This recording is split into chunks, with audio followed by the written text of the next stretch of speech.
ጤና ይስጥልኝ የኦሮሚያ ኒውስ ኔትወርክ ፕሮግራም ተከታታዮች፣ ይህ የሁባናአ ፕሮግራም ነው። ከሁባናአ ፕሮግራም ጋር ደግሞ ተስፋዬ የነሳነኝ። ከዚህ ቀደም አልፎ እንደምናደርገው የዛሬው የሁባናአ ፕሮግራማችን በአማርኛ ቋንቋ ይሆናል። ከአንዳንድ ሁኔታዎች አስፈላጊነት የተነሳ ይህ እንዳለ ሆኖ ሰሞኑን እንደምንሰማው ቀደም ሲል የምርጫ ኮሚሽን ሰብሳቢ ከዚያ ደግሞ ትላንት ሁለቱ የፌደራል ምክር ቤቶች ያለ ህዝብና የቤት ቆጠራ ምርጫው መካሄድ እንደሚችልና ይሄም ችግር እንደማይፈጥር ተገልጿል።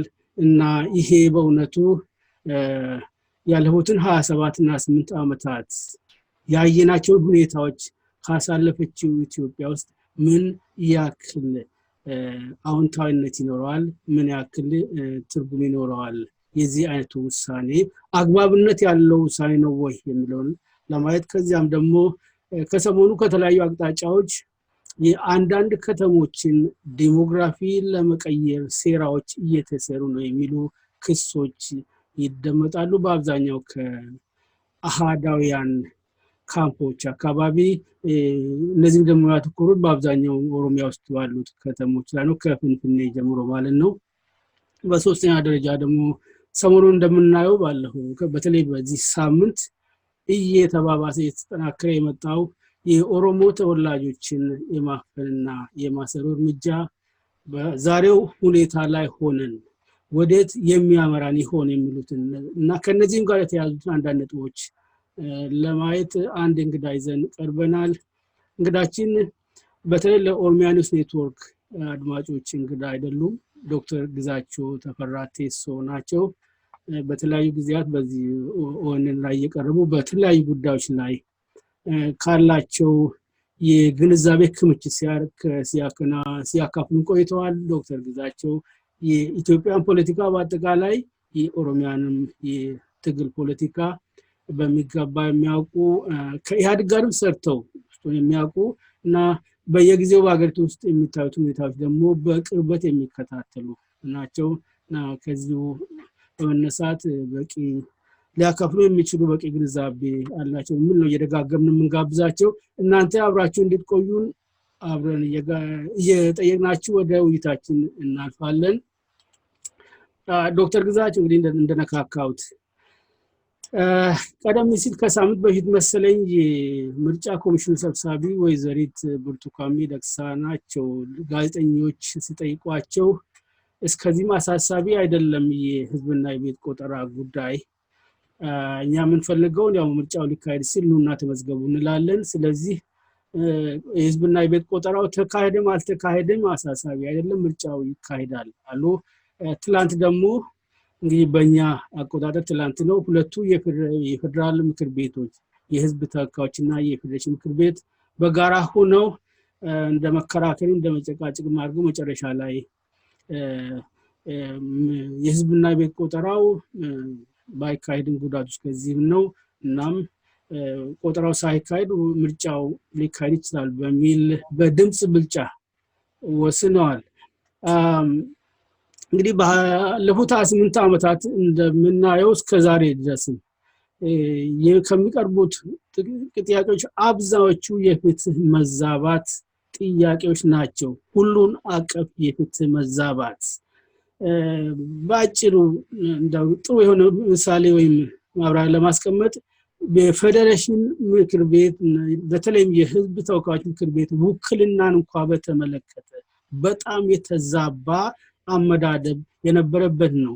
ያንኑ ተከትሎ ደግሞ የሚተላለፉ ውሳኔዎች ሁሉ ነገሩ በጀትነሽ ማንኛውም አይነት አገልግሎቶች ያንኑ ተከትሎ ሲዛቡ የነበሩ ናቸው በሚል ሁኔታ ውስጥ እንግዲህ ከ10 ዓመት በፊት አድርጉ እንደሆነ አላውቅም፣ ትክክለኛ አይደለም።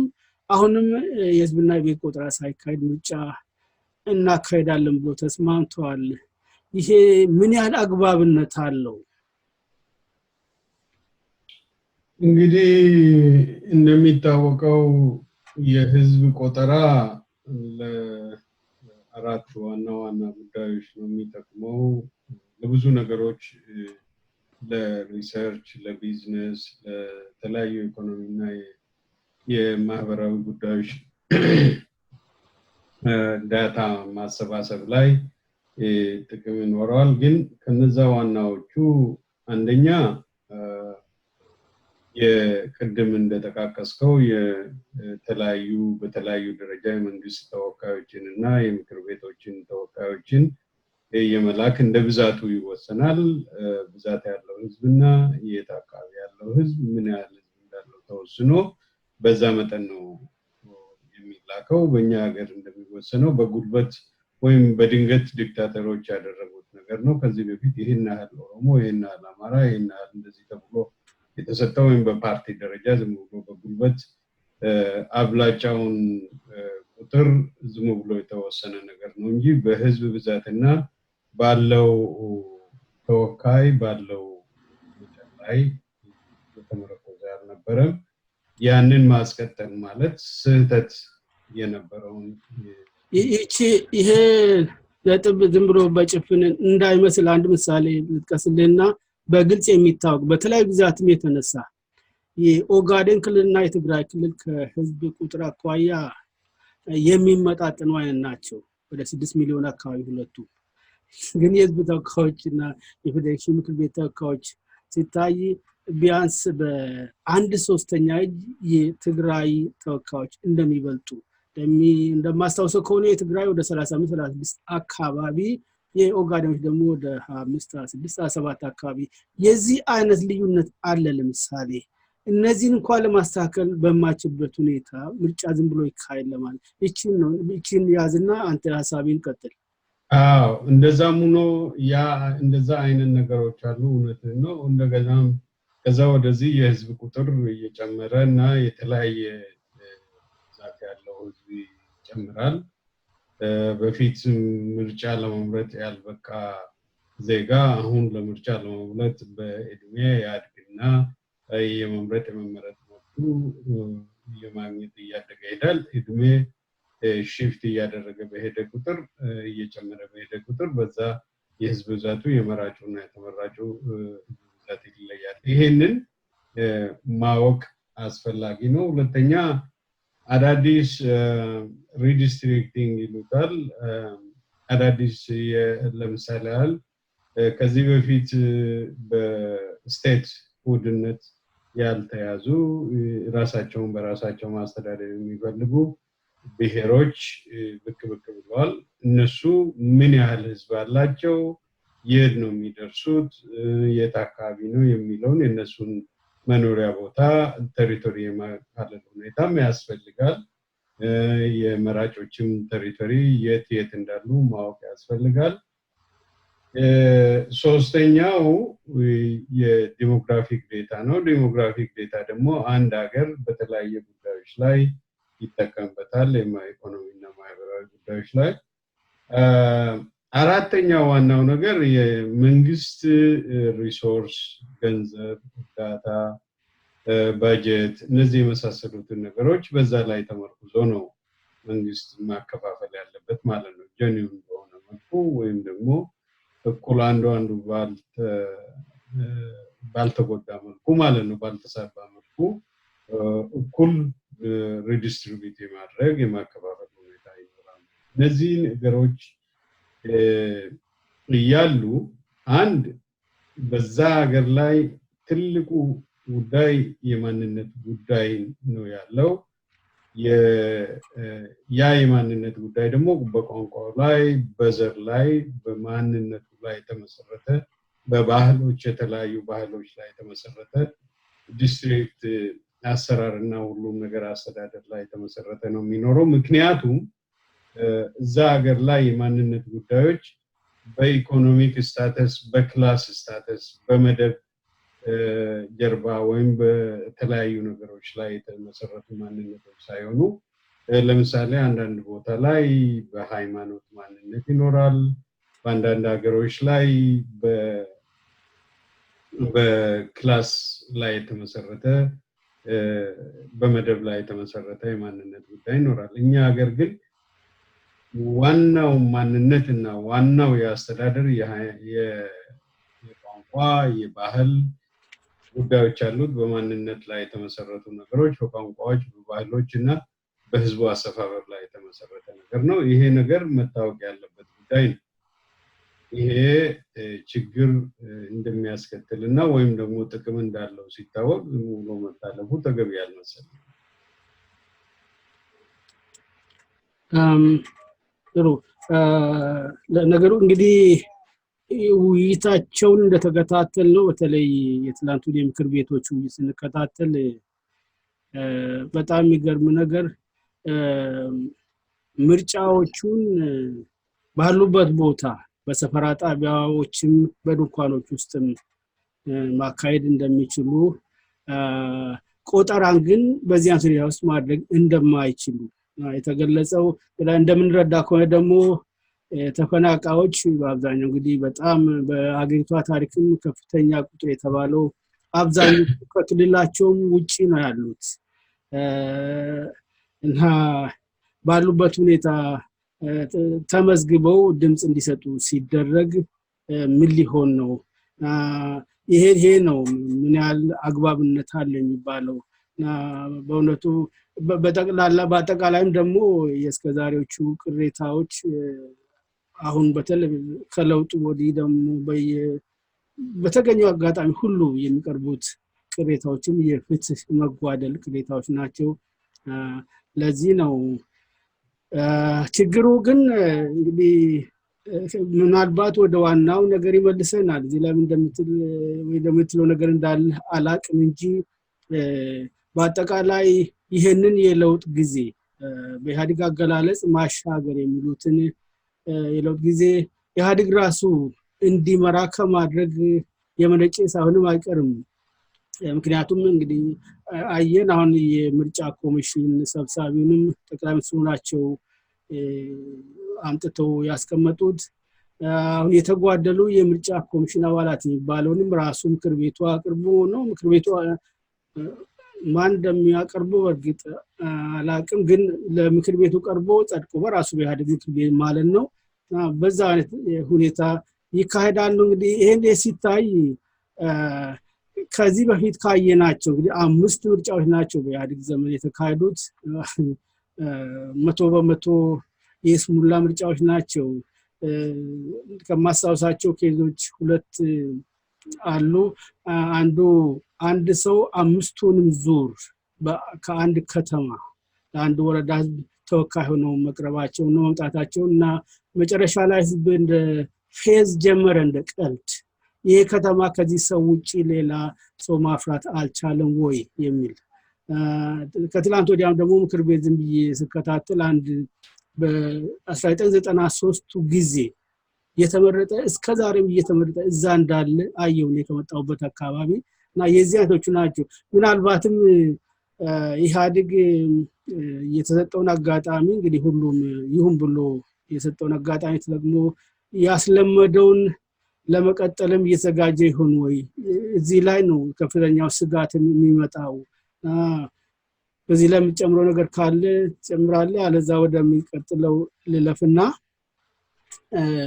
እንደነካካውልህ ከሰሞኑ በስፋት ከሚሰሙት ነገሮች አንዱ በተለይ አገር ባለቤትነት ጉዳይን ይመለከታል ከዚያ ደግሞ የከተሞችን ነው በዚህ ሳምንት ሰሜን አሜሪካ ስብሰባ ነበር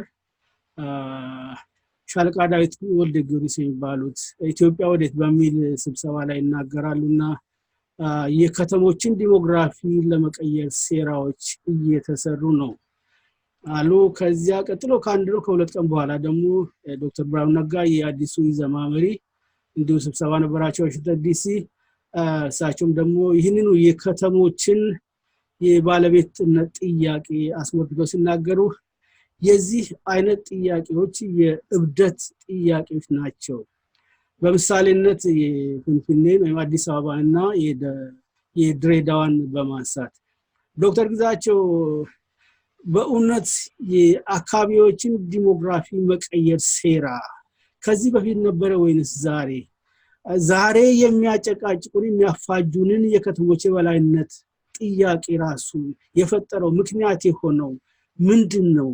እና የትኛው ነው በእውነት የዲሞግራፊ ቅየራ ሴራ ትክክለኛው የድሮ እስከዛሬ ስናዩ ነበረው ለ150 ዓመታት ያክል ወይንስ የዛሬው የአንድ አመቱ ነው?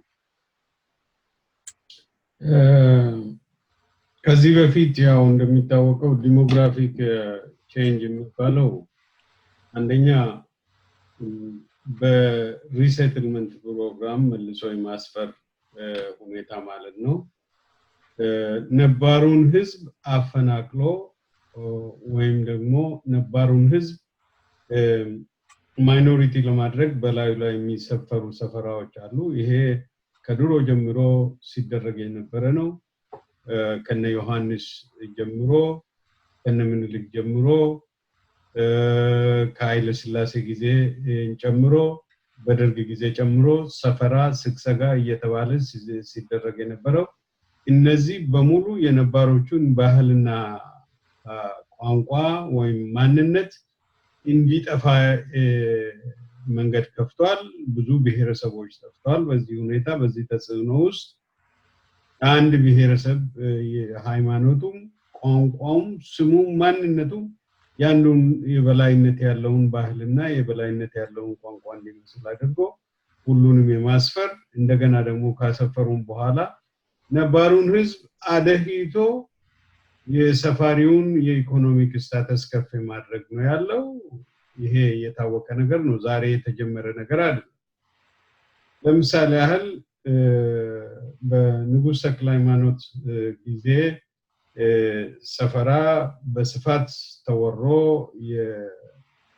የወለጋን የከፋን የሉባቦርን ህዝብ ከፊል ሸዋና አሁን የምንለውን ይዞ እንዴት ተደርጎ ሰፈራ እንደተካሄደበት እናውቃለን። በምኒልክ ጊዜም ደግሞ እንደዚሁ ሰፈራ በተለያዩ የኦሮሚያና የተለያዩ ብሔረሰቦች ላይ ሰፍሮ እንዴት መሬትና ገባርና አስገባሪ ገዢና አስገዢ አቅኝና ተቀኝ ሆኖ የኖርንበት ሀገር ነው። እስካሁንም ድረስ አንዳንድ ድርጅቶች እኛ ቅኝ ግዛታችን ናቸውና የታባታችሁ ትሄዳላችሁ፣ በራሳችሁ ቋንቋ አትናገሩም፣ የራሳችሁ መብት አትጠይቁም፣ እኛ ባልናችሁ ነው የምትተዳደሩት የሚል አይነት ፉከራና ዛቻ ያለው ማለት ነው። ይሄ እንደዚህ ያሉ ሬቶሪክስ ባለበት ሀገር ውስጥ ነው እንግዲህ ያለ ነው። እንዳውም እነሱን የመሳሰሉ ሰዎች አሁን ዳዊት ሻለቃ ዳዊት ወልደ ጊዮርጊስ ስልጣን ላይ ነበረ። በደርግ ጊዜ የተቻለውን ያህል ተዋግቶ ኤርትራንም ተዋግቶ ተቃዋሚዎቹንም ተዋግቶ በጦርነት ማሸነፍ ያልቻለ ቲዮሪ ይዘው እንደገና አሁንም ሌላ ጦርነት ህዝቡ ውስጥ የተቀረው ህዝብ ላይ በሰላም ችግሮቻቸውን እንዳይፈቱ የሚደረግበት ጉዳይ ነው እየታየ ያለው። ይሄ አግባብ አይደለም። ከተሞችን ብንወስድ የከተሞች አሰፋፈር በኦሮሚያ ውስጥም በዛም በአገሪቷ ውስጥ ወደ ደቡቡ ክፍል ያለው መጀመሪያ ሚሊተሪ ሰፈራ የነበረ የሚሊተሪ ካምፕ ነበር። ከዛ ወደ አስተዳደር ከዛ ወደ ከተማነት እየተቀየረ ያለ ነው። ይሄ አርባናይዝድ የሆነ ቦታ ሆኖ ነባሩ ህዝብ እየተፈናቀለ ሄዶ እስከዛሬ ድረስ እስከ ማስተር ፕላኑ ጭቅጭቅ ድረስ ህዝብ እስከዛሬ ድረስ እንደውም ከማስተር ፕላኑ ጨምሮ አሁንም ህዝቡ እየተፈናቀለ ያለና ተፈናቅሎ መንገድ ላይ ያደረው ህዝብ ዛሬ ድረስ የት ገባ የት አደረ፣ ለምን ቤት አይሰጣቸውም፣ ስራ አጡ፣ ድህነት ውስጥ ገቡ፣ እያለቁ ናቸው የሚል የሁሉ የተፈናቀለው ህዝብ ኑሮ ቀየው ባህሉ ኢንቫይሮንመንቱ ሲፈርስ ምንም ያልተናገሩ ሰዎች በአንዳንድ ጉዳዮች ላይ ስለ ዲሞግራፊክ ቼንጅ ሲያወሩ በጣም የሚገርም ነገር ነው። ራሳቸው አጥፊ ሆኖ ራሳቸው ጨዋኝ የሆኑ ሰዎች እየሆኑ ነው ያሉት ማለት ነው። ዲሞግራፊ ሲቀየር መጀመሪያ ከዚህ ከአዲስ አበባ ዙሪያ የተነሱ ሰዎች የደረሱ ኢኮኖሚያቸው የተገባ ከድህነት ወደ ማጥ ከድጡ ወደ ማጡ እየሄዱ ነው ወይስ ኢኮኖሚክ ፕሮስፐሪቲ አግኝተዋል ከሌላው ዜጋ የተለየ ትሪትመንት አግኝተዋል ወይ ምንድነው የተደረገላቸው ወይ አግባብ ነው ወይ የተደስፈጸመው በእነሱ ላይ ሳይሆን የሚጮሁት አሁን ሌላ ተጨማሪ መሬት የማግኘት ተጨማሪ ግዛት ይሄ የኔ ነው እንደዚህ ነው የሚባል ነገር ነው በነገራችን ላይ እንደዚህ ያለ ሰፋሪ ዲሞክራሲ የሚጮሁት ለዲሞክራሲ የሚጮሁት ሰፋሪ ሴትለርስ ዲሞክራሲ ነው የሚባለው ይሄ ሴትለርስ ዲሞክራሲ ኦሪጂናሊ እዛ ላይ የነበሩትን ሰዎች ጨርሰው ገሎ አጥፍቶ ራሳቸውን ፓወርፉል እስኪሆኑ ድረስ የመግደል የማሰር አንዳንድ ህዝቡን የማሰቃየት ጉዳዮችን ወደ ኋላ እንደማይተው ይሄ በታሪክ ያየነው ነገር ነው በተለያዩ ቦታ የዓለም ቦታዎችም የተመሰከረበት ነገር ነው እኛም ሀገርም እንደዚህ የተመሰከረ ነው ያለው ማለት ነው ምናልባት ዶክተር ቴሶ ይሄን የሴትለር ዲሞክራሲ እንኳን ጊዜ ብናገኝ ወደ ኋላ እንመለስበታለን እንደ አንድ ምሳሌ ስላለኝ እዛው ከዚሁ ጋር በተያያዘ ግን ብዙ ጊዜ ሁሉ እንግዲህ በዚህ በአንድ አመቱ ሽግግር ጊዜ በተለገታየው ለውጥ ተጠቅሞ ሁሉም ባለበት በየፊናው የየራሱን ፍላጎቶች ሲገልጽ ይታያል በአብዛኛው ግን የሚስማማበት አንድ አለ በተለይ ሁለቱ ዋና ክፍሎችን በል የብሔረሰቦችን መብት የሚያስከብር ፌደራሊዝም የሚሉና አሃዳዊ ሀገር የሚሉት ሁለቱ እንኳን የሚስማሙበት እንደ አባባል እንደ ጥያቄ ህገ መንግስቱ ነው የሁሉም ችግር መንስኤ ከየፊናችን መልከተውና ይሄንኑ የከተሞችን የባለቤትነት ጉዳይ እንውሰድ ከዚያም ደግሞ የኦሮሞ ህዝብ መሰረታዊ ጥያቄዎች የኦሮሞ ህዝብ ትግል መሰረታዊ ጥያቄዎች እንጨምርበት የቋንቋ ጉዳይ ራስን ሙሉ በሙሉ ማስተዳደር በራስ ሀብት ላይ የመወሰን መብት የመሳሰሉት በነገራችን ላይ ቶሌራ አደባ ሰሞኑን ቃል ምልልስ አድርገው ነበር በጉለሌ ፖስት መጽሔት ላይ ይሄን አንስተዋል ህገ መንግስቱን እንዳለ ሙሉ በሙሉ አንቀበለው ማለትም መሻሻል ያለባቸው ነገሮች አሉ ብለው ግን በደንብ በዝርዝር ውስጥ አልሄዱም የስልጣን ክፍፍል ችግር ብቻ እንዳለና ከዚያ ደግሞ የክልሎች አከላለል ችግር የክልልና የፌደራል መንግስት ስልጣን እኩል ዲስትሪቢዩት የተደረገ አይደለም አሉና ሌላው ደግሞ የክልሎች ጉዳይ ነው ግን ከመሰረቱ ይሄ የከተማ የፈንፍኔ ጨምሮ የፈንፍኔ ባለቤትነት ጉዳይ የኦሮሞ ህዝብ ቋንቋ የኦሮምኛ ቋንቋ የፌደራል ስራ ቋንቋ ከሌሎች ጋር የመሆን ጉዳይ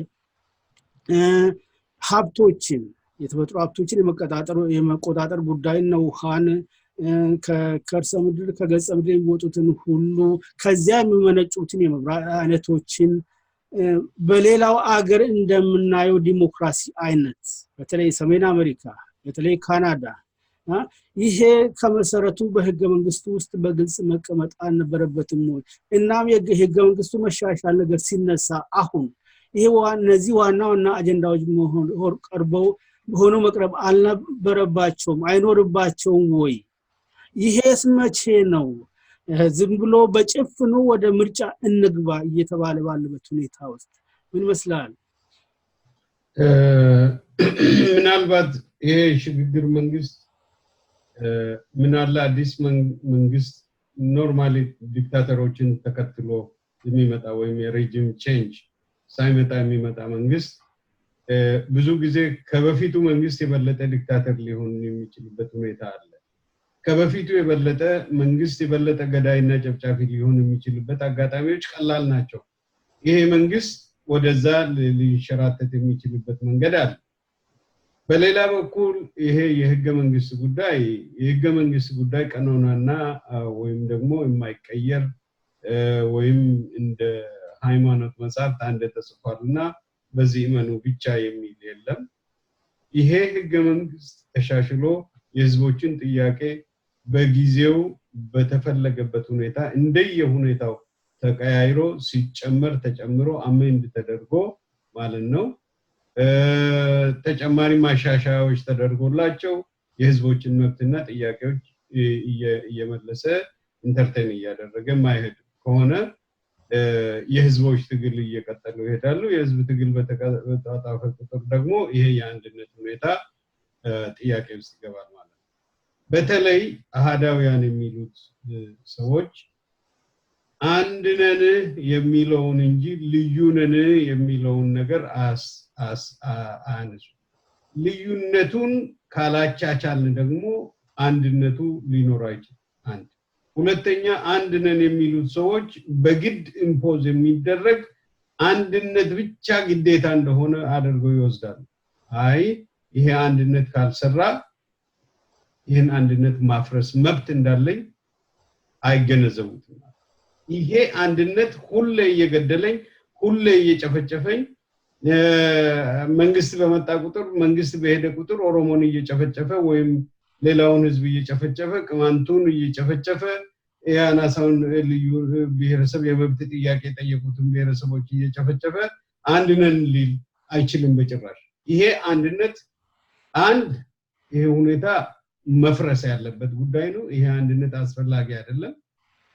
አንድነት የሚባለው ልዩነቶቻችንን፣ ባህሎቻችንን፣ ቋንቋዎቻችንን፣ ማንነታችንን፣ ሪሶርሳችን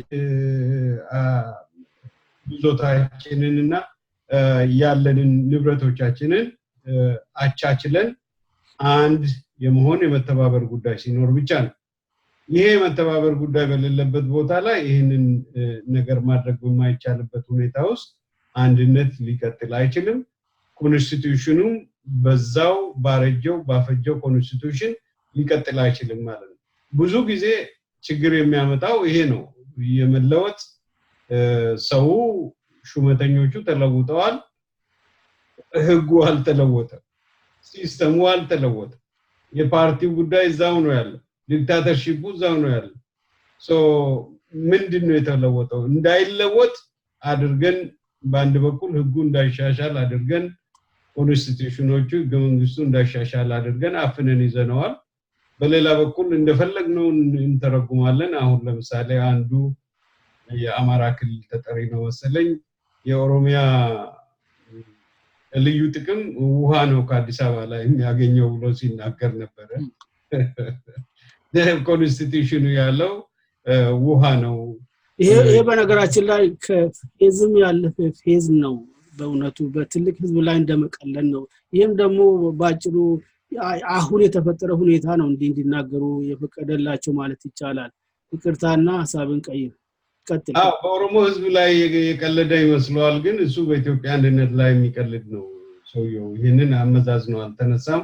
ሁሌ በጉልበት ስላለው ዛሬ የታጠቀ ጉልበት ስላላቸው ወይም የገንዘብ አቅምና የፖለቲካ ፓወር ስላላቸው ያ ሚዛን የማይዛባ ይመስላቸዋል። ሁሉ ጊዜ ዲክታተሮች ካፍንጫቸው ውጪ ርቀት አድርገው አያስቡ። ይሄ በኢትዮጵያ ህዝብና ብሔረሰቦች ላይ የተቀለደ ጉዳይ እንጂ በማንም ላይ የተቀለደ ጉዳይ አይደለም። ለማለት የምፈልገው እዚህ ላይ የከተማ ማንነት የባለቤትነት የሚባለው የመኖር መብት የፕሮፐርቲ ራይት ይኖራል። ከተማ ውስጥ ስትኖር እኔ ያለውበት ከተማ ውስጥ ቤት ካለኝ ንብረት ካለኝ የንብረቱ በንብረቱ ላይ ባለቤት ነኝ። ባለቤት ሲሆን ግብር ከፍያ አስፈላጊውን ህግና የአካባቢውን መንግስት ደንብና ህግ አክብሬ ነው መኖር ያለብኝ እንጂ የሀገር ባለቤትነት ጥያቄ ወይም የጁሪስዲክሽናል ፓወር መጠየቅ የለብኝም ማለት ነው። ጁሪስዲክሽናል ፓወር ወይም የአስተዳደር ባለቤት የሚሆነው የአካባቢው ሁኔታ ነው። የአካባቢው መንግስት ነው። የአካባቢው ኮሚኒቲ ነው ይሄንን እንትን ራሱን በራሱ የሚያስተዳድረው ማለት ነው። ያንን ቀይረን ዛሬ በማይገባ መልኩ ጎንደር ላይ ቁጭ ብሎ አዲስ አበባ የኔ ነው የሚል ወይም ደግሞ አንዱ ላይ ቁጭ ብሎ አይ የኔ ነው ትግራይም የኔ ነው የሚል ከትግራይም ጋር እየተጋጨ ከሌሎችም ብሔረሰቦች ጋርም እየተጋጨ እነዚህ ኤሊቶች ናቸው የተወሰኑ ኤሊቶች ይሄንን የሚያደርጉት ከቦታ ከቤቶች ሽያጭ ከኮራፕሽን ከመንግስት ኮራፕሽን የተነሳ ህዝቡን አጋጭቶ በማይገባ መልኩ አገሪቷን ወደ መጨረሻ ክፋት እየወሰዱ ነው የሚገኙት እኛ ያልነው ብቻ እኛ ባልነው እኛ በመሰለን ብቻ ይሆናል ብሎ ለመወሰን የሚጥሩ ሰዎች ማለት ነው እንደዚህ ለውድቀት የሚሄዱ ሰዎች ናቸው ይሄ ነው ችግሩ በነገራችን ላይ የማንነት ጥያቄ የሚነሳባቸው ከተሞችና ይሄው ደግሞ የእብደት ጥያቄ እየተባለ የሚተረጎመው ከየትኛው ክልል በተለየ ሁኔታ በኦሮሚያ ክልል ውስጥ ብቻ ነው ማለት ይቻላል ያውም ከፊንፊኔና ድሬዳዋ እና ጅማ ደቡብ ክልል ደግሞ እና ሐዋሳ እንጂ ባህር ዳር ላይ የማንነት ጥያቄ የሚያነሳ የለም መቀሌ ላይ የማንነት ጥያቄ የሚያነሳ የለም ይሄ ራሱ በራሱ ጥያቄ ማንሳት ነበረበት ለምን በኦሮሚያ ክልል ውስጥ ብቻ ሆነ ምናልባት ራሱን የጠየቀ ሰው ግልጽ መልስ የሚያገኝ ይመስላል ምክንያቱም የተለየ አስተዳደር የተለየ አሰፋፈር ሁኔታ በተለይ በዚህ ክልል ላይ ያነጣጠረ በዚህ ባህልና ቋንቋ ላይ ያነጣጠረ ሲካሄድ ነበር የሚለው መልስ የሚያገኝ ይመስለኛል የሴትለርስ ዲሞክራሲ ያልከው ነገር ምናልባት እኔ ካለኝ ግንዛቤ ጋር ይጣጣም አላቅም በዚህ ባለንበት የሰሜን አሜሪካ አካባቢ የተገነዘብኩት ከዛ ጋር የሚሄድ መሰለኝ በአጠቃላይ ቅኝ ገዢዎቹ እና ከነሱ ጋር መጥቶ የሰፈሩ በሙሉ በቅኝ ገዢዎቹ ኃይል ተጠቅመው ያገሬውን ህዝብ እንዳለ ወደ ኮርነሮች እየገፉ ወደዚህ ሪዘርቬሽንስ ወደሚባሉት አካባቢዎች እየገፉ ሁሉንም ነገር አጠቃላይ ሀገሩን እና አጠቃላይ ሀብቱን መሬት ውስጥ መሬት ላይ ያለውን የተቆጣጠሩበትና የህዝቡን እስከነማነቱ ያጠፉበት ነገር ሳይሆን አይቀርም ከዚህ ጋር ታይዞ የፍንፍኔን የባለቤትነት ጥያቄ የሚከራከሩ የኦሮሞ ህዝብ የባለቤትነት ጥያቄ ተቃውሞ የሚከራከሩት አንድ ጊዜ ዋሽንግተን ዲሲ እንደምሳሌ ሲጠቅሱ ሰማሁኝና በጣም ተገረምኩኝ ምንድነው ዋሽንግተን ዲሲ በዚያው በሰፋሪዎቹ ህግ መሰረት ያቺ ቁራጭ ቦታ የፌደራል ክልልና ተብላ ተሰይማለች አንተም ይሄን በሚገባ ታውቃለህ ይሄ ለምን አስገራሚ እንደሆነ አልገባኝም ያገሬው ህዝብ ጠቅላላውን አገሩን ነው ያጣው ጠቅላላ ትልቁን አሜሪካ ነው ያጣው ያም ሆኖ ዋሽንግተን ዲሲ ደግሞ ኦሪጂናሊ ከተሰጣት ክልል ውጪ እያደገች ስትልና ሌላ ስቴቶች ስትገባ አሁንም ቁራጮቹ የዋሽንግተን ክልሎች በስቴቶቹ ስር ናቸው ከዛም ውጪ ይሄንን እንዴት የፍንፍኔ ባለቤትነት ጥያቄና ሌሎች ከተሞች ጥያቄን እብደት የሚሉት ወገኖች እንዳው የሚያሳዝነው አንዱ ብዙዎቻቸው በዚህ በአውሮፓ ሰሜን አሜሪካ ኑሮ የተመለሱ እነ ዶክተር ብርሃኑን ጨምሮ ነው አምናለው የካናዳ ከተሞችን ጉዳይ በደንብ ያውቃል የአሜሪካ ከተሞችን ጉዳይ አምናለው በአጠቃላይ ግን እንደሚታወቀው ፌደራል መንግስት ክልል የለውም ፌደራል መንግስት ከተማ የለውም ፌደራል መንግስት መሬት የለውም ነው ደንቡ በእውነተኛ ፌደራሊዝም መሰረት እና ለዚህ ጥሩ ምሳሌ ቶሮንቶን ያለው በትልውሰድ እንደገና በዚሁ ፕሮቪንስ ውስጥ ያለ ኦታዋ የካናዳ መቀመጫ የካናዳ ዋና ከተማ እንውሰድ ሙሉ በሙሉ ተጠሪነታቸው ተጠያቂነታቸው አስተዳደራቸው መተዳደሪያ ህጋቸው ሁሉ ነገር ከክልል መንግስት የሚወጣ ነው አንድ የቅርብ ጊዜ ምሳሌ እዚህ ቶሮንቶ ከተማ ውስጥ የካውንስለሮች ቁጥር ጭቅጭቅ አስነሳ በጣም በዙና መቀነስ አለባቸው ይላል የፕሮቪንሱ በአሜሪካ አጠራር የስቴቱ መንግስት የፕሮቪንሱ መንግስት በኢትዮጵያ እንግዲህ የክልል መንግስት እንደማለት ነው እና ይሄንን ህጉ ስለሚፈቅድለት 45 የነበረው ወደ 27 አሳነሰው የቶሮንቶን ሲቲ ካውንስለርስ ቁጥር ከሲቲው ይሄ በጣም ይጎዳናል ህዝባችን ቁጥሩ በጣም ብዙ ስለሆነ ሁሉንም ህዝብ ደርሰን ማነጋገር ማወያየት በጣም ይከብዳል ጫና ያመጣል ብሎ ፍርድ ቤት እስከ መካሰስ ደረሱ ፍርድ ቤቶችም በጣም እናዝናለን ይሄ ህጉ የሚፈቅድለት ስለሆነ ለክልሉ መንግስት ምንም ማድረግ አይቻልም የፌደራል መንግስትን ጣልቃም ሊገባ አልቻለም ፌደራሊዝም እንዲህ ነው እና ኦሮሚያ ወይም ፍንፍኔ የኦሮሚያ አካል ናት ኦሮሚያ እምብርት ናት ሌሎችም ታላላቅ ከተሞች ኦሮሚያ ውስጥ ያሉ ሲባል የእብደት ጥያቄ ይባላል በጣም ያሳዝናል ይሄንን ስናስታውስ እንደውም የዚች አገር ችግር በእውነት ሊፈታ ይሆን የሚል ጥያቄ ያስነሳል ምክንያቱም መረዳዳት የሚያውቁትን መልሶ መረዳት እየተሳናቸው ነው ስለዚህ ነው በዚህ ላይ የምጨምረው ከሌለ ጨምር ካለዛ ወደሚቀጥለው ንለፍና አንድ እዚህ ላይ የምጨምረው ነገር ያለው ጉዳይ አጭር ነገር እዚህ ላይ መጨመር የሚፈልገው ጉዳይ በተለይ የከተሞች አስተዳደር ጉዳይ የህግ ጉዳይ የሌሎችን የመጉዳት ካላግባብ የመስፋት ህዝቦችን የማፈናቀል ቋንቋ የማጥፋት እነዚህ ነገሮችን ማየት አለብን ሁለተኛ ነገር ደግሞ ፍንፍኔ ከሌሎቹ ከተሞች ጋር እኩል አይደለችም ተመሳሳይም አይደለችም ከመቀሌ ጋር አይመሳሰልም ከጎንደርም ጋር አይመሳሰልም ከእንግሊዝ ሀገር ከተሞች ጋርም ከአሜሪካ ከተሞች ጋር ከተማ በሰፋ ቁጥር አይወዳደርም ከተማ ሲሰፋ አንደኛ ሌሎቹ አውሮፓ ውስጥ አንዱን አይውጥም እኛ ሀገር እየዋጠ ሱሉልታን እየዋጠ አቃቂን እየዋጠ ሁሉንም ኮተቤን እየዋጠ ሁሉንም እየዋጠ የሚሄድ ሰበታን እየዋጠ ሁሉንም ውጦ ወደ አዲስ አበባ የሚቀይር ሲስተም ነው ሁለተኛ ነገር ደግሞ ሲሰፋ ቋንቋ የማስፋት ሃይማኖት የማስፋት ሁኔታ ነው በስፋት የሚታየው የጨረቃ ቤተክርስቲያን የጨረቃ ቤት አንድ አይነት ቋንቋ የሚናገሩ ሰዎች በድንገት አንድ ሰፈር ላይ ከሰማይ ዱብ እንዳሉ አይነት ተደርጎ የሚሰፈርበት ነው ይሄ ሸር ሲስተም ያለበት ኦርጋናይዝድ የሆነ የማፊያ አይነት አሰፋፈር ያለበት ከተማ ነው ሌላው ነገር የሚበደለው የኢኮኖሚ ወይም ጫናው እንትን ድህነት እየወሰደ ያለው የኦሮሚያ ነዋሪ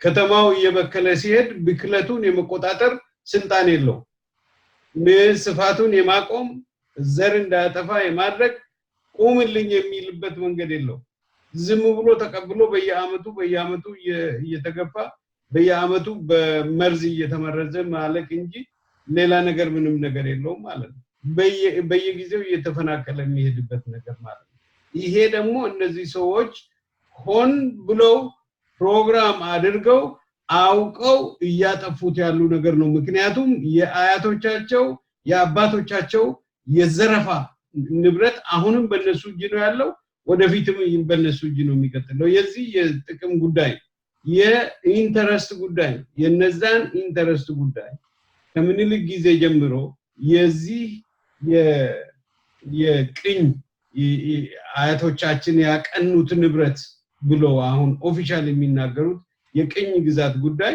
አሁንም ኢንተረስት ያው አንድ ነው የገዢ ኤሊቶች ኢንተረስት ወደፊትም ይቀጥላል አንተ አንድ ቦታ ላይ ደርሶ ህዝቡ በአመጽ አይ ብሎ ይሄ የራሴ መብት ነው የራሴ ንብረት ከኔ በላይ የባለቤትነት ልትኖርበታችንም ይሄ ሀገር የኔም ሁሉ የሀገራችን ነው የኔም መኖሪያ ነው የኔም ሀገር ነው እኔም ድምጽ ይኖረኛል ብሎ ህዝቡ ተነስቶ መዋጋት እስከሚችል ድረስ እስካልቻለ ድረስ እንደዚህ ነው የሚያደርጉት እነሱ በራሳቸው እንደዚህ አውቀው አይ ብሎ አዝነው የሚተውበት ምክንያት አሜሪካ ላይ ያለው እንደውም እንደዚህ ነው የሰው መብት ይከበራል እኛም ሀገር እንደዚህና ክብሩ የሚልበት ምንም መንገድ የለም ይሄ ነው ችግሩ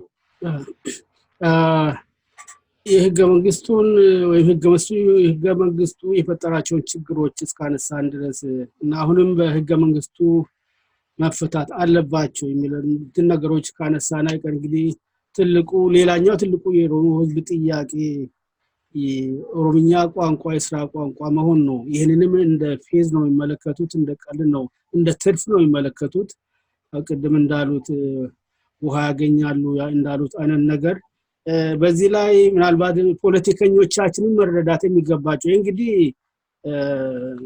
እንደ ህዝብ አፍና ጆሮ እንደ ሚዲያ እነሱን ነው እንግዲህ ለፖለቲከኞች ነው አጀንዳ የሚያቀርበው አንድ ሚዲያ እነሱ ናቸው አጀንዳ ከዚህ የቀረጹ በተቀመጡበት ውክልና በተቀመጡበት በሚወክሉ ድርጅት አማካኝነት ህዝብን ወክለው የሚከራከሩት። ሶስት ነጥቦች አሉ ማስታወሳቸው። ትምህርት ስማር አንድ ከተማርኩት ኮመን ኮርስ የስነ ልሳን ሊንጉስቲክስ ኮርስ ውስጥ ለብዙ ዲፓርትመንቶች የሚሰጥ ነበር። እኔም በአጋጣሚ ሰራሁት። ሶስት ነጥቦችን ያስቀምጣል። አንድ ቋንቋ የስራ ቋንቋ ለመሆን ምን ማሟላት አለበት ይላል። አንደኛ የህዝብ ቁጥር ነው። ያለምንም ጥያቄ የኦሮሞ ህዝብ ይሄን ያሟላል። ሁለተኛ ስነ ጽሁፍ አለው ወይ ነው። ምናልባት ከዛሬ 25 ዓመት ወይ 30 ዓመት በፊት ለማለት ይቸግር ነበር። በመጠኑ ቢሆን እዛን ጊዜም ነበር። ጋዜጦች ነበሩ፣ ሬዲዮዎች ነበሩ፣ መሰረተ ትምህርት። ዛሬ ግን እስከ ኮሌጅ ደረጃ ድረስ ይከድበታል። የተለያዩ የስነ ጽሁፍ ስራዎች የተሰሩበት ነው። ያንን አሟልተዋል። ሶስተኛው ስታንዳርዳይዝድ ነው ወይ ይላል። ማለት በአማርኛው ሲቀመጥ በቀላሉ ሲፈታ በኦሮምኛ ዋልተኤራ ዋልቲና ፋኒ የሚባለው ነው። ማለትም ቋንቋውን የሚናገሩት በሙሉ ያለምንም ችግር ይግባቡበታል ወይ ነው። ይሄንንም አሟልተዋል ነው። እና ከሁሉም አቅጣጫ በአንድ አይነት በሚቻል ሁኔታ እንግዲህ እየተነሳ ያለው የህገ መንግስት እንደገና መታየት አለበት ነው። ሌላው እንዳለ ይቀር ነው፣ ሌላው ይሻሻል ነው። ምሳሌ ኦነግ እንዳለ አንቀበለው ይሻሻሉ አሉ።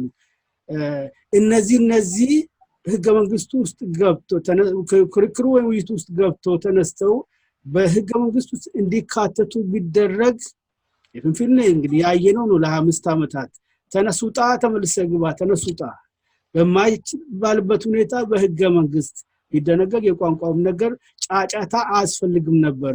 ሁሉም ደግሞ እየተነሳ እንዳስፈለገው ባላደራ ነኝ ባለምናምን እያለም ፉከራም አበዛም ነበር። ሁሉም በህግ ቢሆን ሲኖ ለማለት ፈለኩ። ወደ መጨረሻው ነጥባችን ለፍና ዶክተር ግዛቸው አንተም እየተከታተልክ እንዳለው ሰሞኑን በኦሮሞ ብሔር ተወላጆች ላይ በተለይ ደግሞ ምናልባት የታወቁ ፊገርስ የሆኑ ሰዎች ላይ የፖለቲካ መሪዎች የፖለቲካ ውክልና አላቸው ደራሲያን ሁለት ማቃቸው አፈና እስራት ግድያም አለ እየተካሄደ ነው። እስቲ አንድ የዛሬውን ብቻ እኔና ዛሬ ካገኘዋቸው ትሎች ይታያል። እነዚህ በግራ በኩል ወደ ላይ ያሉት አሸብር ኦንቾ ናቸው። አሸብር ኦንቾን በጣም አውቃቸዋለሁ። የረጅም ጊዜ መምህር ናቸው። 1997 ሲታሰር የማናውቀው ሰው አብራችሁ ወንጀል ፈጽማችኋል ብለው የቴሮሪዝም ወንጀል ፈጽማችኋል ብሎ በአሸባሪነት ከሰሱን። ያንን ክስ እስከ ሞት ቅጣት የሚሸከም ክስ ብለው በተለይ ልጅ ጋዜጣን እያሳዩ እስከ ሞት ቅጣት ይጠብቃቸዋል እያሉ በሚቆጣጠሯቸው ሚዲያዎች በሙሉ ላይ ለፈፉ። አጋጣሚ ሆኖ እነሱ እንዳሉት አልሆነም። እንግዲህ በተለያዩ የሰብአዊ መብቶች የጋዜጠኞች ማህበራት ዘመቻ ካምፔን ያ ክስ ተቀይሮ 4 ዓመት 2001 ከአቶ አሸብር ጋር ከርቸሌ 4 ዓመት አልፈን ወጣን። ከዚያም በኋላ አቶ አሸብር በተደጋጋሚ ሲያዙ ሲታሰሩ እንደነበር አውቃለሁ። ይሄ በቀኝ በኩል ያለው ደራሲ ነው፣ ዛሬ ነው። እነዚህ ሶስቱ ዛሬ ናቸው። እንግዲህ በእኛ ጊዜ አቆጣጠር ዛሬ ነው። እዚህ ወደ ታች በግራ ካቶ ሸብር በታች ያለው ደግሞ በአምቦ የኦነግ ተወካይ ነበር። ከዚያ ውጪ ከሁለት ቀናት በፊት አንድ ሰው ለቀንቴ ደራሲ ነው እሱም ያውም ደግሞ በቅርቡ ያሳተሙን መጽሐፍ ለህዝብ ለማስተዋወቅ ፕሮግራም ይዞ ወደዛ እየደያለ ታፈነ። አንድ የኦነግ ተወካይ አስተባባሪ የተባለ ወሊሶ አካባቢ ተደብድቦ የኦነግ የወሊሶ ጽህፈት ተረክቷል መሰለኝ። የዚህ አይነቶቹ በጣም እየበዙ ነው፣ ከቀን ወደ ቀን እየተጠናከሩ የተስፋፉ እየሄደ ነው። ለውጥ መጣ ተባለ። ይህም ለውጥ ደግሞ ማንም ምንም ይበል በኦሮሞ ልጆች ግንባር ቀደም መስዋዕትነት የመጣና በዚህ ምክንያት የኦሮሞ ህዝብ ትልቅ ጥቅም የሚጠብቅበት ለውጥ ነበረ። ያ ቀርቶ አንድ ይሄ ለውጥ በኦሮሞ ህዝብ ትግል ላይ ጠላቶችን አባዛ ዶክተር ግዛቸው እየተገነዘብኩ እንዳለ እንደሆነ አላውቅም። ጠላቶች በዙ። በድሮ በኢሃድግ አፈና ዝም ብሎ በየጉራንጉሩ በርጢሻው ተደብቀው በየኮነሩ ተወሽቀው ሲቀመጡ ነበር ሁሉ ወጥተው ድምጽ አውጥተው በዚህ ህዝብ ላይ ተነሱ። ድርጅቶች፣ ሚዲያዎች ሁሉ። ሌላው ነገር ደግሞ የዚህ አይነቱ ሁኔታ ህዝብ ባልጠበቀበት ሁኔታ ከዚህ በፊት ያ ሲፋለም የነበረው ተገላገልኩት ያለው ነገር ተመልሶ የመጣ አይነት ይሄ ምን ያሳያል? እንደው በአጠቃላይ ሀገሪቱ ከምትጠብቀው ለውጥ አኳያ በተለይ በቅርቡ ይካሄዳል ከሚባለው ምርጫ አኳያ ከዚያ ደግሞ ቀጥሎ ይመጣል ተብሎ ከሚጠበቀው እውነተኛ ዲሞክራሲ አጻያ ምን ያሳያል? ምን ይጠቁማል? አሁን እኔ ማየው በተለያዩ ሚዲያዎች ላይ ከዚህ በፊትም አድረስ አድርገን ነበር። ይሄ ለውጥ እውነት ለውጥ ነው ወይ? ይሄ ለውጥ የሚባለው እንዴት ነው ለውጥ ሊባል የሚችለው ብለን አንስተን ነበር። ለውጥ ሁሉ ጊዜ ጥያቄ ሲመልስ ነው። የነበረውን ችግር ሲፈታ ተለወጠ ይባላል እንጂ ፓርቲው አገዛዙ ሁሉ ነገር እዛው ላይ ሆኖ ሰዎችን ከሩቅ ነው የሚያስቸግሩትን ሰዎች ወደ ክንዱ ስር አስጠግተው እዚህ ብብቱ ስር ና ብሎ እዛ ብብቱ ስር ይዞ ዲሞክራሲ ነው ብሎ እያሰረ እየጨፈጨፈ ከትናንት ባልባሰ ባልተናነሰ ሁኔታ ሰዎችን እያሰሩ እየገደሉ ለምን ኦነግ ስለሆንክ ለምን ኢሃፓ ስለሆንክ ትናንት የሚባል የነበረው ለምን ኢዲዩ ስለነበርክ ለምን እንደዚህ ስለነበር እየተባለ የራሱን ዜጋ ከፋፍሎ የሚገል መንግስት ምንጊዜም አንዴ መግደል ከጀመረ ማቆሚያ የለው። አንዴ መግደል ከጀመረ ከዲክታተርነት ወደ ገዳይነት እየተቀየረ ይሄዳል።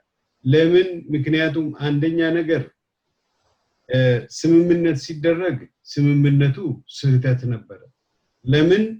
ይሄ ስምምነት በተደረገ ጊዜ ይሄንን የተስማማንበትን ህግ ማን ነው ስራ ላይ የሚያውለው? ማን ነው ኢንፎርስ የሚያደርገው? የትኛው ፍርድ ቤት ነው ይሄንን የሚያየው? የትኛው ፖሊስ ነው? የትኛው እስር ቤት ነው የሚለው በሙሉ በመንግስት በኩል ነው ያለው። መንግስት በፈለገ ጊዜ ይሄን አጠፋ፣ የአይን ቀለም ቀይ ሆነ፣ ዛሬ ጥቁር ሆንክ፣ ዛሬ ቀይ ሆንክ፣ ረጅም ሆንክ እንደዚህ እያለ ሰበብ እየፈጠረ የሚያስርበት አገር ውስጥ ይሄ አግሪመንት ይሰራል ብሎ አምኖ መሄድ ራሱ የዋህነት ነው፣ ራሱ ሞኝነት ነው። ህዝቡ ራሱን በራሱ እያሞኘ ነው። ትናንት ያልነበረ ዲሞክራሲ ዛሬ እየገደለ ልጁ እየተገደለበት ደራሲ እየታፈነ ፖለቲከኛ እየታፈነ ይሄ እንደዚህ አመለካከት አለ፣ ጽንፈኛ አመለካከት፣ ቀጥተኛ የተምናምን የተባለ እንትን ዋልታ ጠቀስ እየተባለ እንደዚህ አይነት አገር ውስጥ ዲሞክራሲ ምርጫ ይመጣል ተብሎ መጠበቁ ራሱ የዋህነት ነው።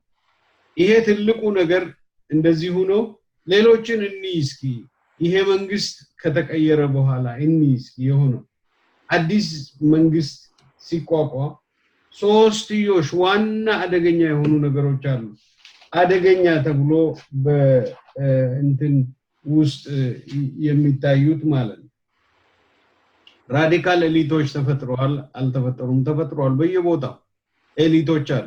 ቲፒኤልኤፍን ብትወስድ፣ አብን የተባለውን ብትወስድ፣ አሁን ቢያደን የሚባለው ወደ ሞር ወደ ራዲካል ወደ ሆነ ወደ ቀኝ እንትን ሄዶ እንደገና የሄደበት አክራሪ ኤሊቶች ያሉበት ሀገር ነው ሶማሊያ ዞን ውስጥ ብትወስድ አንዳንድ ልዩ ዞኖች ውስጥ ብትወስድ እንደዚህ አይነት ሁኔታዎች ተከስተዋል እዛ የታጠቁ ኃይላትና ፓራሚሊተሪ ግሩፖች አሉ ማለት ነው ሌላው የመሳሪያ ሰፕላይ በአማራ ክልል በትግራይ ክልል በሶማሌ ክልል እንደልባቸው የታጠቁበትና እንደልባቸው የመግደል የማሰር እንትን መብት ያላቸው ሰዎች ቤት የማቃጠል ንብረት የማፈናቀል የተለያዩ ነገሮችን አስነዋሪ ነገሮችን የመፈጸም መብት የተሰጣቸው ህዝቦችን የመብት ጥያቄ የሚያነሱትን ህዝቦች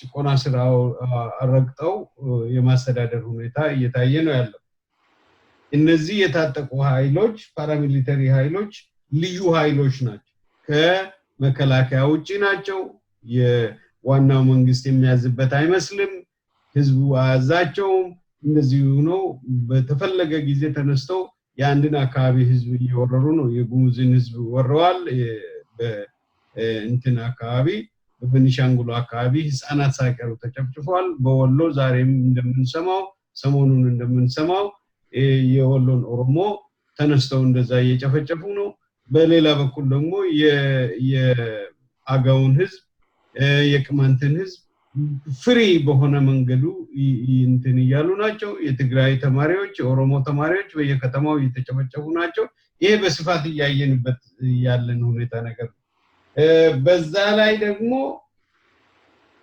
በጣም መጠነ ጠባብ የሆነ ትንሽ የሆነ ህዝብ ድጋፍ አላቸው እንጂ ሰፊ የሆነ የህዝብ ድጋፍ የላቸው ምክንያቱም ህዝቡ አይደግፋቸው እነዚህ ሰዎች ምን ጊዜም ጄኖሳይድ ከማድረግ ወደ ኋላ አይመለሱም ማለት ለምንድን ነው ያመጣው እነዚህ ነገሮች አንድ ሰው ስለገደልክ አይደለም አንድ ደራሲ አንድ ፖለቲከኛ በገደልክ ቁጥር ጄኖሳይድ እየፈጸምክ ነው ይሄንን ህዝባችንን ማስተማር መቻል አለበት ይሄን ወንጀል የሚሰሩ ሰዎች ኢንተርናሽናል ክራይም እየሰሩ ናቸው እንደዚህ የሚያደርጉ ነገሮች ይሄ ሁሉ ያለ የመብት ጥሰት ብቻ ሳይሆን የጄኖሳይድ የኤትኒክ ክሊንዚንግ ጉዳዮች ይያሉ አሁን ወደፊት ምርጫ መጠበቅ ዲሞክራሲ መጠበቅ ራሱ የዋህነት ነው እና ይሄ ነው በኔ በበኩሌ እየታየ ያለው በኦሮምኛ ካን ጋጋውቲ ካንዱ ኡፋ ይባላል የባሰው ያለ ሌላኛው ይብስበታል ማለት አይን ነገር ነው ቅድም ያልኳቸው ሻለቃ ዳዊት ጊዮርጊስ ባለው ሳምንት ባደረጉት ስብሰባ ንግግር ላይ በስብሰባ ላይ ባደረጉት መጨረሻ ላይ ባላደራ መንግስት መመስረት አለበት ብለው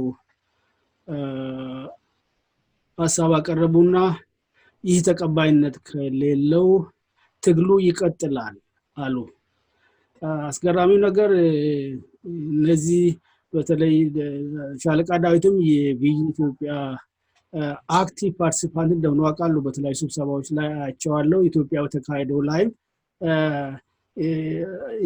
የኢትዮጵያ ግን ብዙ ኃይሎችን የሚያስተባብር ሆኖ ብዙ የፖለቲካ ኃይሎችን በተለይ በኦሮሞ ህዝባዊ አመጽ ላይ በጣም ኔጌቲቭ የሆነ አቋምና አመለካከት የነበረው እነሱ መድረክ ላይም ቆመው አንድ ጊዜ ዋሽንግተን 2016 መሰለኝ በስብሰባ ላይ የሆኑ የኦሮሞ ፖለቲካ ድርጅት ተወካዮች ስለነበሩ እነሱን እየተመለከቱ ሌሎች የኢትዮጵያ ህዝቦች በዚህ እናንተ በመታካሄዱት ህዝባዊ አመጽ ላይ ከናንተ ጎን እንዲሰለፍ ትፈልጋላችሁ ብሎ ይጠይቃሉ ይህን ከፈለጋችሁ ያን ቁቤ የምትሉትን ነገር አውግዙ በዚያን ጊዜ ህዝብ ከናንተ ጎን ይሰለፋል ይሄ የቁቤ ምናምን ነገር አለ ቁም ነገሩ እዚህ ላይ ህዝባዊ አመጹ የነሱ አይደለም አልነበረም እንደዛ አይመለከቱትም ማለት ነውና ግን በኦሮሞ ልጆች ደም ቅድም እንደነካሁት በግንባር ቀደምትነት በኦሮሞ ልጆች ደም በመጣው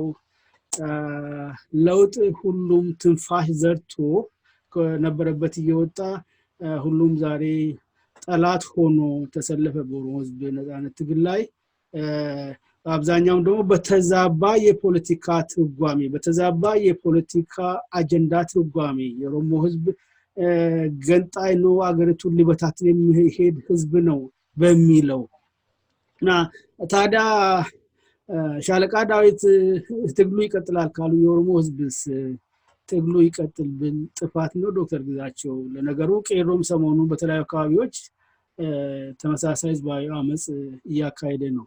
ምንድነው የምትመክረው ህዝቡን? እዚህ አንድ ሐኪም ቢመራ ስለ ህክምና ነው ብዙ ጊዜ ሀገሪቷን ወደ ልማታዊ የሆነ ነገር ወደ ጤና ጥበቃ ነገር ኢንጂነር ቢመራ ወደ ኢንጂነር ነገር ወታደር ሁሌ እየመራ ነው ሁሌ በጉልበት ነው ሁሌ በጠመንጃ የሚፈታ ይመስላቸዋል ሻለቃ ዳዊት ከዛ ኮንቴክስት ውጪ አይሆንም ከዚህ በፊት በጦርነት የሚያምን ሰው ነው አገሪቷን እስከ መጨረሻው ውድቀት ድረስ እንትን ብሎ ከዛ በኋላ ወደ ውጪ ጠፍቶ አሁን ደግሞ ሌላ ታሪክ የሚነግረን ሰው ነው ጦርነት ትናንት ካልሰራ ዛሬም አይሰራም ሌላ አገር ያ አገር ቴዎድሮስ ያን ሁሉ ጭፍጨፋ ሲያካሂድ ጀግና ተብሎ ነው ኃይለ ሥላሴ እንደዛ ደርግ እንደዛ ምኒልክ እንደዛ ጀግና ተብሎ ያገር አባት ተብሎ እንደውም ከአባትም እንዬ እየተባለ የሚጠራበት ሀገር ነው ህዝቡን የጨፈጨፈው ሁሉ የሚሾምበት ሀገር ነው ማንንም ህዝቡን የጨፈጨፈው ይያለ ህዝቡን የዘረፈው ይያለ ያልዘረፈው ባዶ እጅ ያለ ተራ ተማሪ ተራ አስተማሪ እስር ቤት ይገባል እነ ኮሎኔል ገመቹ አያና ምንም ነገር ሳይዘርፉ ሳይገሉ እስር ቤት ይገባሉ ሌላው ህዝብ እነዚህ ደራሲዎች የምትላቸው የህዝብ ጉዳይ ተበድለናል ብሎ ለበደል የሚያቀርቡ ተማሪዎች እየተጨፈጨፉ ዩኒቨርሲቲ ውስጥ ይገደላሉ እግሩ ቆለጡ ሰውነት ሚውትሌት ያደረጉ ጄኖሳይድ ያካሄዱ ሰዎች የገደሉ ሰዎች ሊኖሩ ይችላሉ እዛ ሀገር ውስጥ ዛሬ ማንንም አልነካቸው እንደውም ባለስልጣን ሊሆኑ ይችላሉ ባለ ንብረት ኢንቨስተር ሆኖ እንደ ሀገር ወዳድ ሊቆጠሩ ይችላሉ ያ ሀገር 60 ሰዎችን በአንድ ሌሊት ጨፍጭፎ ያቀራራበት ሀገርና ህዝቡም አብሮ ያጨበጨበበት ሀገር ያ ሀገር ሁሌ ልጁ እየተገደለ መንግስት ልክ ነው ብሎ የሚቆጥር ህዝብ ነው ያለው ያ ሀገር እሱ በሚሰማው ብቻ እንጂ እኔ ውስጥም የሀገር ፍቅር እንዳለኝ የማይገነዘብ የራሱ ሃይማኖት እንጂ እኔም ሃይማኖት እንዳለኝ የማይገነዘብልኝ የራሴ ቋንቋ ብቻ ይታይ የራሴ ልማድ የራሴ ወግ ብቻ የበላይነቱ ነው ይኑር የሚል ሀገር ህዝብ ይሄ ወደፊትም ወደ ውድቀት ወደ መከፋፈል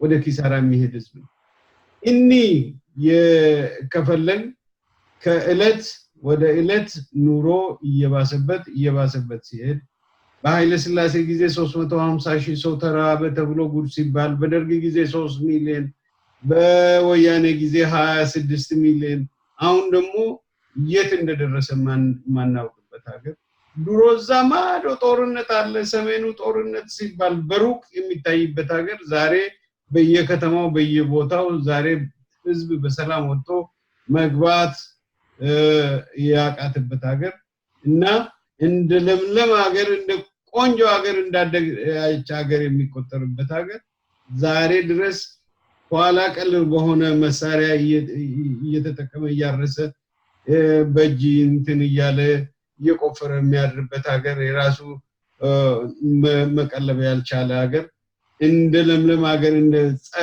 በጣም ታላቅ ሀገር ተደርጎ የሚነገርበት ሀገር ህዝቡን የሚያዘናጉ መዝሙሮች የሚዘመሩበት ሀገር ይሄ ነው ያለው ያ ሀገር ይሄንን ፎልስ ፕሬሚስስ ላይ ቆመን ትክክለኛ ነገር ሶሉሽን እናመጣለን የምንል ከሆነ ተሳስተናል ለተበደሉት ፍትህ ሳንሰጥ እንደገና ሌላ ተጨማሪ ፍትህ እየነሳናቸው ከሆነ ከዚህ በፊት የጠፋውን ሰላም አሁንም መልሰን ሰላም የምናሳጣቸው ከሆነ ምን አይነት እድገት ነው ያለው ምን አይነት ዲሞክራሲ ምን አይነት ተስፋ ነው ያለው ይሄ ነው ትናንት ካለ ፍርድ ቤት ትዕዛዝ አስሮ መግደል ዛሬም እንደዛው ምንድነው ልዩነቱ ምንም ልዩነት የለው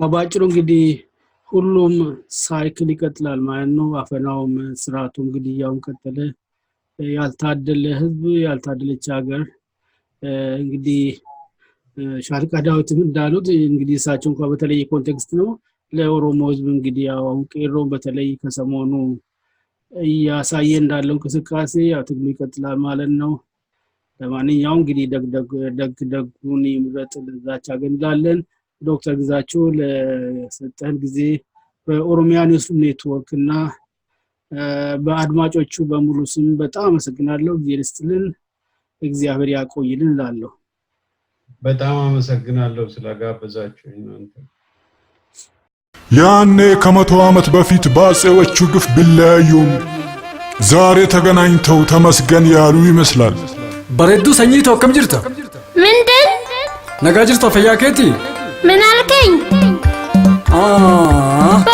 ዮሐንስ ሚኒሊክ ቴድሮስ ስላሴ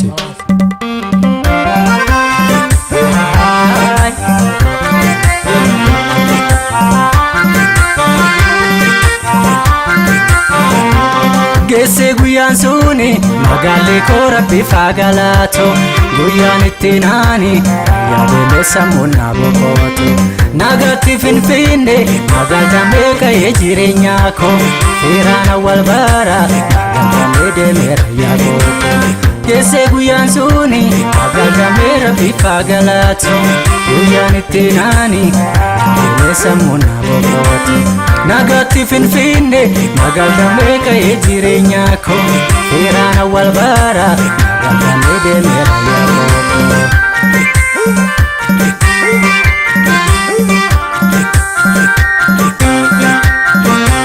Ayasbari hunda sanyitante silenya deplejoni abadi sandal galal bianchin taribo liteyikish matara yagobo akam selesh mindin malatesh naygermኝ ቋንቋ መርሳተሽ ቢቢያን ጃኒ ሱፋፋንኩ በኔም ደርሷል አብሽሯል ግራ ገብተኝ ሳስብ ጾመት ከነዘሪያው ቀብልሙት ማን ሊነግረኝ ከጽሄን እውነት እንኳን መታሃሪ በኔ ሞት መስሏቸው ነው ይህን ሲያደርጉት ሊያጠፉን በውሸት ማንነት ቢዘገይም ባዜዎቹ ጉያ ቀን ወጣልን ኦሮሞን ራያ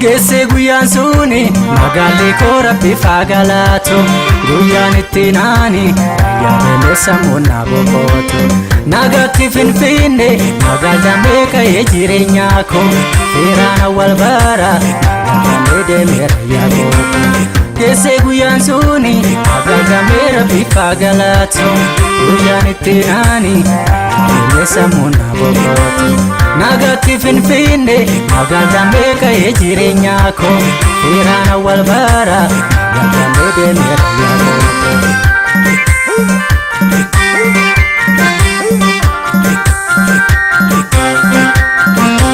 ሁሉም አውቆ ይጨፈር በይፋ ይዜምልሽ ነው ተዋልታፋ በባዳ ቀስት አይናችን ቢጠፋ ያይን ቦታ ግን ፍጹም አይጠፋ ሁሉም አውቆ ይከበር ድንበሯ ይዘፈንልሽ ፍሪ በረፌራ ትእዛዝ ወጋድ በዱራ ይፈረድም ኩኖ መስጊራ ያኔ ድሮ በግርማያቶች ሲበረታ አድርገ በዘራችን ከስር ክንዱን ለማጥፋት